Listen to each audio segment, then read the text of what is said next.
বরাবরের মতো এবারও রাজধানীর বায়তুল মোকাররম জাতীয় মসজিদে পবিত্র ঈদুল ফিতরের নামাজের 5টি জামাত অনুষ্ঠিত হয়। সকাল 7টা, 8টা, সকাল 9টা, 10টা এবং সর্বশেষ সকাল 10টা 45 ঈদের জামাত অনুষ্ঠিত হয়।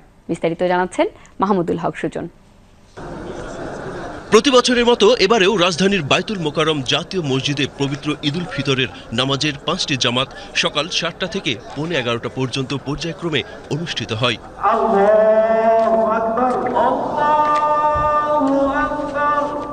ফজর নামাজের পর থেকেই ঈদুল ফিতরের প্রথম জামাতে অংশ নিতে রাজধানীর বিভিন্ন প্রান্ত থেকে মুসল্লিরা বায়তুল মোকাররমে আসতে থাকেন। সকাল 7টায় প্রথম জামাতের ইমামতি করেন বায়তুল মোকাররম জাতীয় মসজিদের পেশ ইমাম হাফেজ মুফতি মাওলানা মুহিবুল্লাহিল বাকি।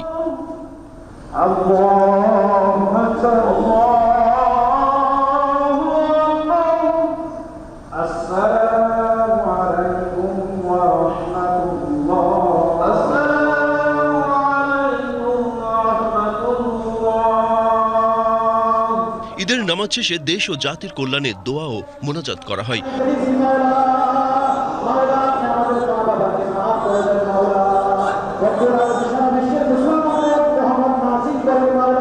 পরে মুসল্লিরা একে অপরের সাথে কুশল ও ঈদ শুভেচ্ছা বিনিময় করেন।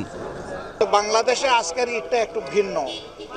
আমরা অনেকেই স্বস্তির ঈদ যখন উদযাপন করছি তখন বহু ঘরে ঘরে মায়েদের চোখের পানি ঝরছে, এতিম সন্তানদের চোখের পানি ঝরছে, বাবার চোখের পানি ঝরছে, ভাই বোনের চোখের পানি ঝরছে।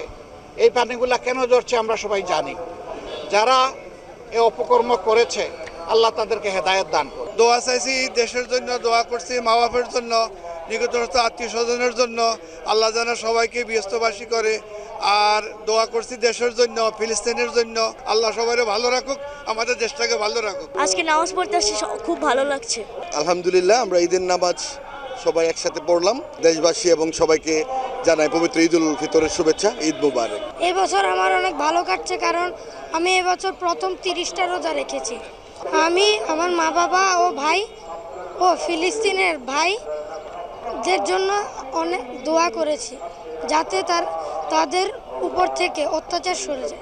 দেশ ও দশের জন্য আমরা দোয়া করি এবং ভবিষ্যতে যাতে বাংলাদেশ একটা সমৃদ্ধিশালী হইতে পারে, দেশকে যাতে সামনে এটা সোনার বাংলাদেশ এবং সুস্থ সুন্দরভাবে গড়ানোর জন্য ভালো রাষ্ট্র হিসাবে এরকম যাতে আল্লাহ তাআলা রহম করেন এবং কোনো ষড়যন্ত্র যাতে না হয়। একই স্থানে ঈদের দ্বিতীয় জামাত অনুষ্ঠিত হয় সকাল 8টায়।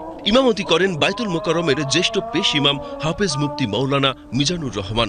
সকাল 9টায় অনুষ্ঠিত হয় তৃতীয় জামাত। এতে ইমামতি করেন ইসলামিক ফাউন্ডেশনের মুহাদ্দিস মাওলানা মুফতি ওয়ালিউর রহমান খান। চতুর্থ জামাত সকাল 10টায় এবং সকাল পৌনে 11টায় পঞ্চম ও সর্বশেষ জামাত অনুষ্ঠিত হয়। এদিকে ঈদ জামাত ঘিরে বায়তুল মোকাররমে নেওয়া হয় কঠোর নিরাপত্তা ব্যবস্থা। তৎপর দেখা যায় আইন শৃঙ্খলা রক্ষাকারী বাহিনীকে। Mahmudul Haque Sujan, BTV news, Dhaka.